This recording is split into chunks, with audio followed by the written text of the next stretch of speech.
Hello student, my self દ્રષ્ટિ હર્ષ ઠક્કર અને આજે આપણે આરએમની બેચમાં છીએ જેમાં આપણે રુધિરાભિસરણ તંત્ર વિશે થોડા કન્સેપ્ચ્યુઅલ ક્વેશ્ચન પૂછીશું જેનો આન્સર મારા સ્ટુડન્ટ આજે જોઈએ છીએ કેવો આપે છે. Okay, ready? સો માં રુધિરનું દબાણ કેવું હોય?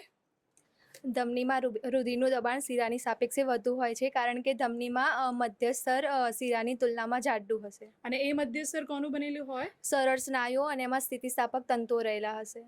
ઓકે, નેક્સ્ટ ક્વેશ્ચન એક પૂછી લો થોડો MBBS ને લગતો.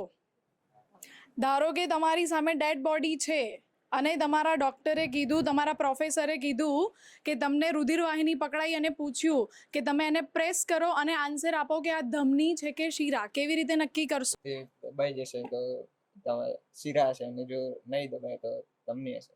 કેમ? કારણ કે ધમની કેમ નથી જલ્દી પ્રેસ થતી? કારણ કે એની અંદર મધ્યસ્તર જ જાડું હોય. હા, અને એ મધ્યસ્તર કેવું છે, કોનું બનેલું છે? સરળ સ્નાયુ.